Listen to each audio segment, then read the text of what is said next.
एक family Pacific ocean के बीचों बीच अपनी क्रूज पर मजे कर रही होती है। माँ जेसिका पानी में तैर रही होती है। रेस्ट करते समय उसे पानी में कुछ महसूस होता है, पर कुछ न दिखाई देने के कारण वह उसे इग्नोर कर देती है। अगले ही सेकंड उसे फिर से वही चीज महसूस होती है। इस बार भी कुछ दिखाई नहीं देता, लेकिन अब वह डर जाती है और अपनी क्रूज की तरफ तैरने लगती है। उसी पल कोई उसकी टांगें जोर जोर से पानी में खींचने लगता है और वह जोर जोर से चिल्लाना शुरू कर देती है, लेकिन कोई उसकी आवाज नहीं सुन पाता, क्योंकि उसकी बेटी एमिली कानों में ब्लूटूथ लगाकर गाने सुन रही थी और उसका पति जेम्स और उसका बेटा ल्यूक पानी में मछलियों का शिकार कर रहे थे। जेसिका जैसे तैसे पानी की सतह पर रहने की कोशिश करती है, लेकिन अब मुंह पानी में जाने से चिल्लाना और मुश्किल हो जाता है।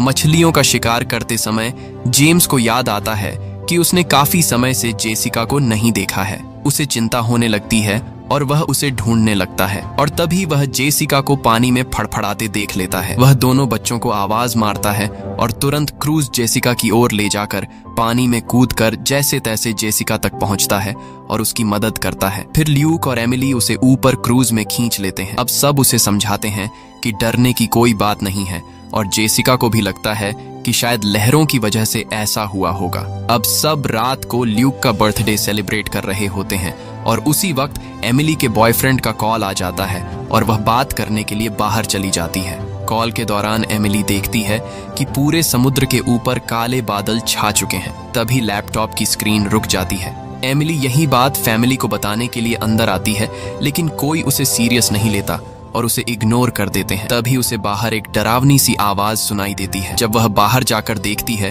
तो व्हेल मछलियों का एक झुंड वहां से जा रहा होता है। जेम्स बताता है कि व्हेल हमेशा अर्थ के मैग्नेटिक फील्ड को फॉलो करती हैं और तूफान आने पर वे कंफ्यूज हो जाती हैं। उसी पल उनकी क्रूज अचानक से जोर जोर से हिलने लगती है और सब डर जाते हैं कि कहीं क्रूज में पानी तो नहीं आ गया है, और वह पानी के अंदर क्रूज को चेक करने के लिए कूद पड़ता है। थोड़ी देर बाद वह पानी में ऊपर आता है, लेकिन उस वक्त उसके कंधे पर एक चोट का निशान उभर आता है। जेसिका तुरंत उसके जख्म को टांके लगा देती है। तब वह बताता है कि जब वह पानी के अंदर था तो उसने एक बहुत बड़े जीव को देखा और उसी दौरान प्रोपेलर से यह चोट लग गई, लेकिन जो भी चीज थी बहुत बड़ी थी। जेम्स को क्रूज पर काफी ज्यादा नुकसान दिखाई दिया, इस कारण उन्हें सहायता के लिए पुकारना पड़ा था। जेसिका ने रेडियो पर बार बार प्रयास किया था। एमिली फोन पर सिग्नल खोज रही थी, पर कुछ भी काम नहीं कर रहा था। ठीक उसी समय एमिली को एक अजीब सा जीव नजर आया और वह डर कर मारे चीख पड़ी, पर वह तो बस ल्यूक था जो मास्क पहनकर बस एमिली के साथ मजाक कर रहा था। कुछ देर बाद क्रूज पूरी तरह से बंद हो गई और सुनसान समुद्र के बीच फंस गई। तभी जेसिका ने रेडियो में एक आवाज सुनी, लेकिन वह आवाज इतनी खराब थी कि उसे कुछ समझ ही नहीं आया। जेम्स ने परिवार को बता दिया कि उनके पास केवल 4 दिन का खाना पानी बचा है और अब उन्हें किसी मछली पकड़ने वाली क्रूज का इंतजार करना पड़ेगा। अचानक रडार पर कुछ डिटेक्ट हुआ और परिवार को एक अजीब सी आवाज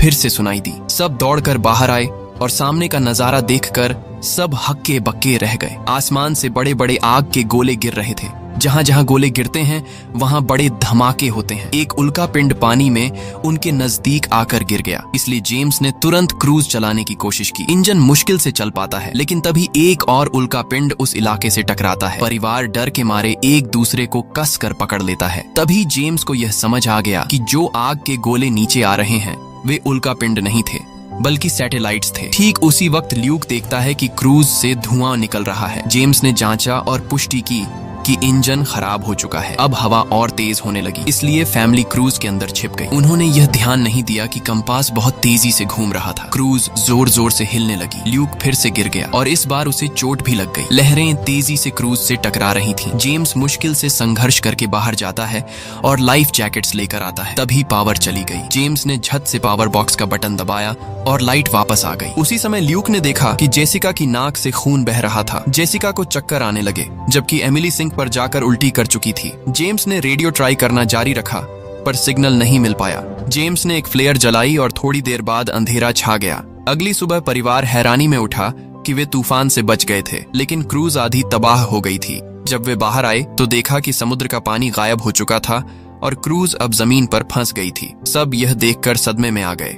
एमिली ने सिग्नल चेक किया, पर नेटवर्क बिल्कुल डाउन था। ल्यूक 2 मरे हुए केकड़ों के साथ खेलने लगा। जेम्स ने कंपास को जांचा और पाया कि वह उल्टा हो गया था। यह आखिरी बार 7 लाख साल पहले हुआ था। जेसिका और जेम्स बची हुई सप्लाई देख रहे थे। ल्यूक ने अपने जन्मदिन के गुब्बारों को एक पत्थर से बांध दिया ताकि शायद कोई बचा हुआ सर्वाइवर देख लेता। जेम्स ने फिर रेडियो ट्राई किया और इस बार एक आदमी से संपर्क हो गया। उसका नाम नोआ था और वह एक पनडुब्बी का कैप्टन था। उसकी पनडुब्बी भी जमीन पर फंस गई थी। उसने पुष्टि कर दी कि चुंबकीय ध्रुव मैग्नेटिक पोल्स पलट गए थे, इसलिए महासागर पीछे हट गया और जमीन डूब गई। उसने कहा कि उसने अभी तक और सर्वाइवर्स नहीं देखे हैं और कम्युनिकेशन सिस्टम्स बिल्कुल खराब हो गए थे।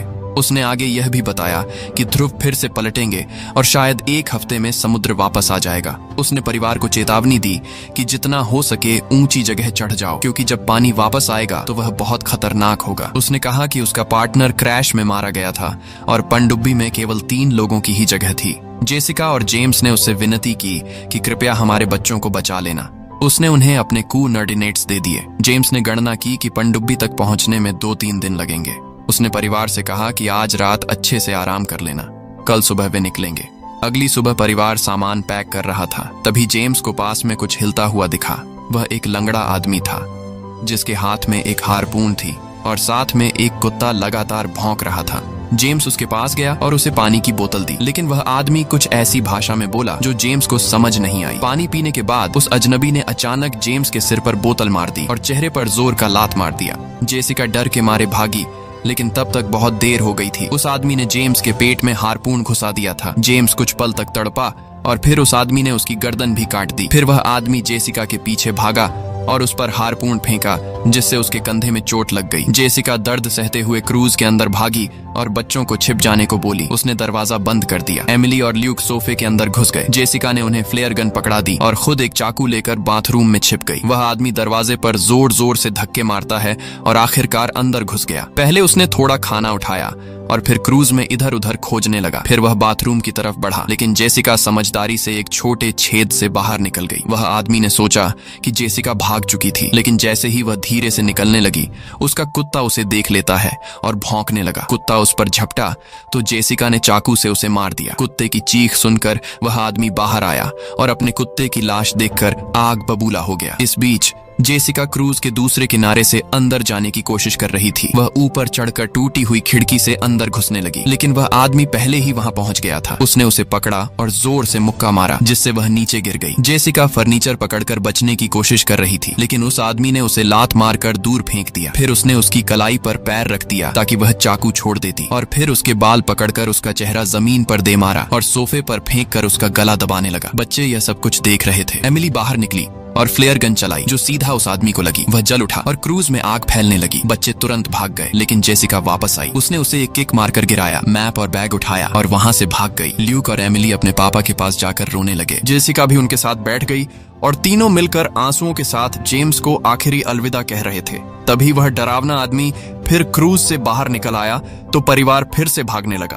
कुछ ही देर में क्रूज एक बड़े धमाके के साथ उड़ गई। थोड़ी दूर चलने के बाद कुछ देर बाद उन्हें एक क्रैश हुआ प्लेन मिला। परिवार ने तय किया कि रात यहीं प्लेन के अंदर गुजारेंगे। रात के बीच में एमिली प्लेन से बाहर गई। तभी वह डरावना आदमी उसे पीछे से पकड़ने की कोशिश करने लगा, लेकिन जेसिका अचानक पीछे से उस पर टूट पड़ी और बार बार चाकू से वार करके उसे मार दिया। एमिली अपनी माँ को गले लगाकर शांत कर रही थी। अगली सुबह उस आदमी की लाश पर कीड़े रेंग रहे थे। परिवार ने ध्यान दिया कि उसके शरीर पर कई काटने के निशान थे, मतलब इस एरिया में कोई खतरनाक जीव छिपा हुआ था। कुछ घंटों बाद जेसिका और एमिली मैप देख रही थीं, लेकिन ल्यूक धीरे से आगे निकल गया। जेसिका ने चिल्लाया, रुक जाओ, लेकिन ल्यूक एक तालाब में झुककर पानी पीने लगा। जेसिका ने तुरंत उसे खींचकर बाहर निकाला और समझाया कि अनजान पानी उसे बीमार कर सकता था। धूप बहुत तेज हो गई तो परिवार ने अपने सिर कपड़ों से ढक ली। ल्यूक को चक्कर आने लगे। तभी उन्हें कुछ पुरानी कुर्सियां मिली और जेसिका और एमिली ने उनसे एक अस्थायी शेल्टर बना लिया। जेसिका ने ल्यूक को इंजेक्शन लगाया और तय किया कि वे रात वहीं बिताएंगे। सुबह जेसिका एक अजीब सी आवाज सुनकर उठी।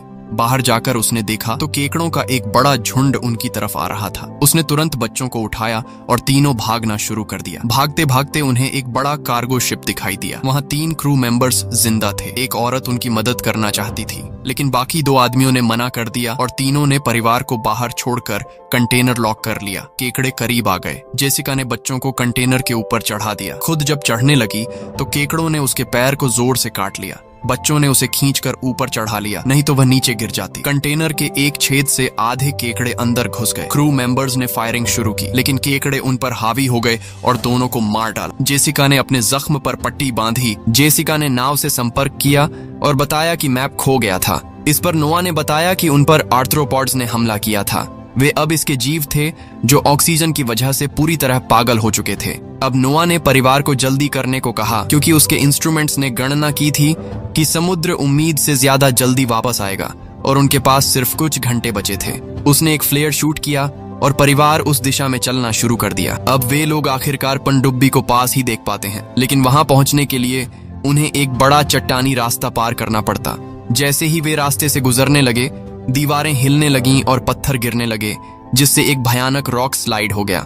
जेसिका ने तुरंत अपने बच्चों को किनारे धक्का दिया और खुद भी पीछे हट गई ताकि वह कुचली न जाती। अब एक पत्थर की दीवार उनके बीच आ चुकी थी। जेसिका ने बच्चों से कहा कि वे उसके बिना आगे बढ़ जाते। मजबूर होकर एमिली अपने भाई को खींचकर आगे ले गई। पनडुब्बी की तरफ भागे, लेकिन वहां पहुंचकर उन्होंने देखा कि नोआ बाहर खून में लथपथ पड़ा था।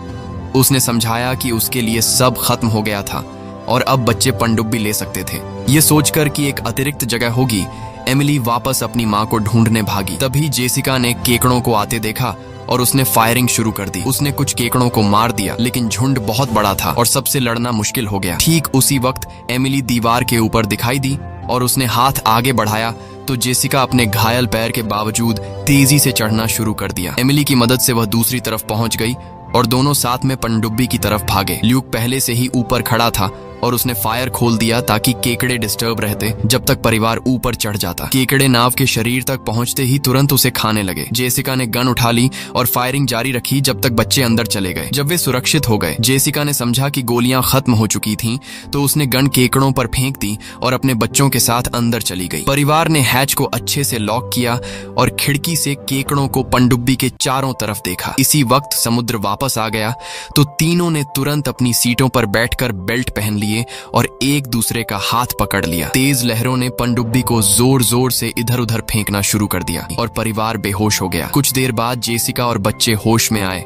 और खुद को जिंदा देखकर खुश हुए। उन्होंने हैच अनलॉक किया और बाहर निकले और देखा कि लहरों ने पनडुब्बी को एक तबाह शहर में गिरा दिया था। यानी अब जिंदा रहने और नया जीवन शुरू करने की उम्मीद थी और यहीं पर फिल्म खत्म हो चुकी थी। चैनल को सब्सक्राइब करना मत भूलना और बेल आइकॉन जरूर दबा देना ताकि आपको ऐसे ही मजेदार वीडियो मिलते रहते। देखने के लिए धन्यवाद।